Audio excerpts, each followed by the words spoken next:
Zahmidi TV. Azan Zungu na Spika wa Bunge la Jamhuri ya Muungano wa Tanzania aje kuja kutupa salamu hizo. Tunamuomba Mwenyezi Mungu ampe taufiki ya kazi yake hii. Karibu sana. Anakwenda kumsalimia mfalme wa Kariakoo kwanza. Karibu mheshimiwa.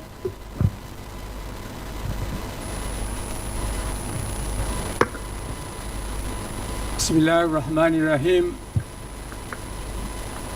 Mheshimiwa Mufti, itifaki ikizingatiwa, waumini wa Kiislamu wa Tanzania wote kwa ujumla, assalamu alaikum. Kwanza nachukua nafasi hii kumshukuru Mwenyezi Mungu kutufikisha hapa leo kwenye siku hii muhimu ya mazazi ya mtume wetu Muhammad sallallahu alaihi wasallam. Nimesimama hapa kwa unyenyekevu mkubwa sana kuleta salamu za Mheshimiwa Rais wa Jamhuri ya Muungano wa Tanzania Daktari Samia Suluhu Hassan. Anawapa pongezi kubwa sana leo Mufti na mashehe wote na wananchi Waislamu na ambao sio Waislamu kwa siku muhimu ya leo ya kusherekea mazazi ya mtume wetu. Mheshimiwa Rais anatakia kila laheri katika majukumu yenu na katika kazi zenu na katika kulisaidia taifa kuwa na amani na utulivu. Nimefurahishwa sana na kauli mbiu ya leo ya Maulid, kwa maana Maulid 2026, tabia njema na matumizi sahihi ya teknolojia. Maneno haya Mheshimiwa Mufti ni mazito sana, ni ujumbe mkubwa sana kwa Tanzania ambao kwa asilimia kubwa sasa hivi tunapoteza muda kutumia mitandao badala kuzalisha uchumi. Tunatumia mitandao kutoa taarifa nyingi za uongo ambazo za upotoshi na za kuumiza na kuumizana wananchi wetu hapa Tanzania. Niombe sana vijana bodaboda, sio lazima uongoje abiria. Weka uaminifu na duka, weka uaminifu na duka la spare. Mtu hana sababu ya kutoka Temeke aje mjini kutafuta spare.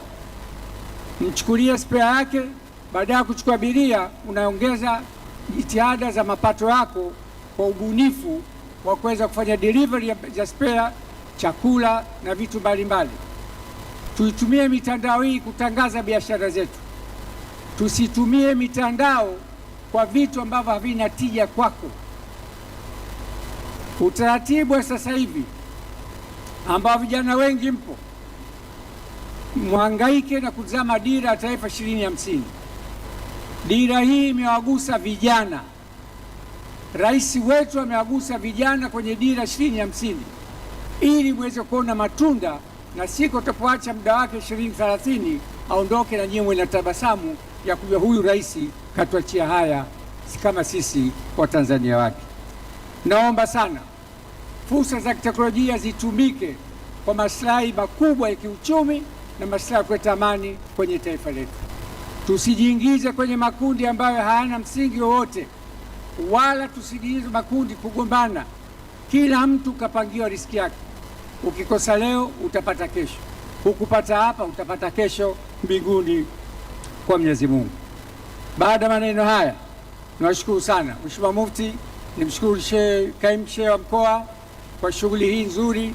Kila mwaka shughuli hii inafanyika, kila mwaka inapanda mafanikio, na mwaka huu umefanikiwa kama mwaka jana, kama mwaka juzi na miaka nyuma. Hongera sana Naibu Kaimu Shehe wa Mkoa Sheikh Abasi, ndugu yetu, na niwashukuru sana, niwaombe sana, shughuli hizi za dini zinakwenda kwa wakati. Kila kitu kimepangwa na wakati. Tufate wakati wa ratiba. Ukipewa dakika 5, sema dakika 5, mwachie mwingine aje kusema, ili shughuli iende vizuri. Tujimbadi kwetu, wasalamu salimini. Assalamu alaikum warahmatullahi wabarakatuh.